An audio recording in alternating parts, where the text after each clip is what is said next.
বিজয় দিবস সামনে রেখে ঢাকা আরিচা মহাসড়কের দুই পাশের অবৈধ স্থাপনা উচ্ছেদে অভিযান চালাচ্ছে সাভার উপজেলা প্রশাসন। এ নিয়ে আরো খবর জানাতে যুক্ত হচ্ছেন সহকর্মী নাজমুল হুদা। নাজমুল, কখন উচ্ছেদ শুরু হয়েছে এবং এই উচ্ছেদ অভিযানের সবশেষ কি তথ্য আছে আপনার কাছে জানাবেন?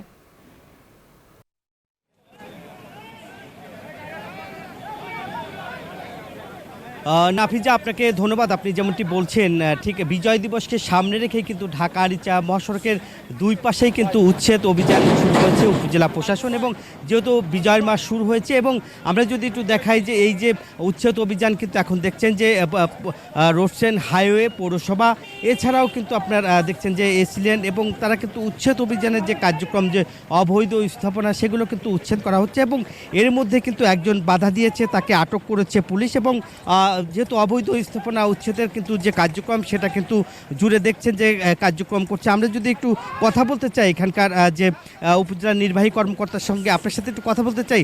উচ্ছেদ অভিযান তো করছেন, ঢাকার আরিচা মহাসড়কের দুই পাশে অবৈধ উচ্ছেদ অভিযান শুরু করেছেন। এই উচ্ছেদকে ঘিরে দেখেছি এলাকার লোকজন স্বাগত জানিয়েছে। উচ্ছেদ অভিযান কার্যক্রম সবসময় চলমান থাকবে কি? ধন্যবাদ আপনাকে। আসসালামু আলাইকুম। আসলে আপনারা জানেন ঢাকা আরিচা মহাসড়ক এটা হলো যে রাজধানীর সাথে সংযোগ স্থাপনকারী একটি অন্যতম গুরুত্বপূর্ণ মহাসড়ক। আমরা দেখে আসছি বিগত দিনে রাস্তার দুপাশে অবৈধ ব্যবসায়ীরা হলো যে বিভিন্নভাবে টন দোকান সহ বিভিন্ন অবৈধ স্থাপনা গেড়ে বসেছে। তো সেই ক্ষেত্রে হলো যে আমরা ইতিপূর্বে তাদেরকে সতর্ক করেছি, সরিয়ে নেওয়ার জন্য অনুরোধ করেছি।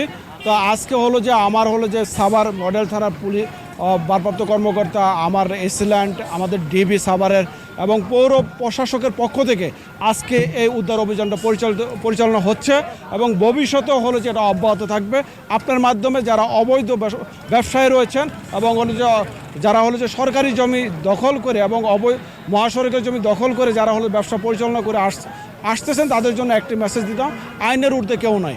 আপনারা সতর্ক হয়ে যান, নিজেদেরকে গুটিয়ে নেন, অথবা আজকে যেটা হলো যে আপনার মাধ্যমে হলো দেশবাসী দেখছে, সাভারবাসী দেখছে, তাদের জন্য এরকম পরিণতি অপেক্ষা করছে।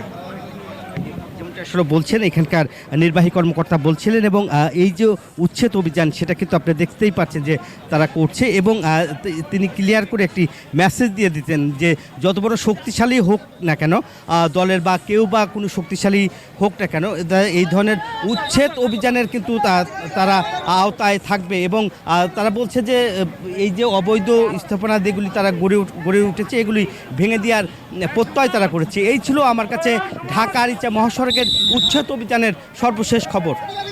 নাজমুল, আপনাকে ধন্যবাদ।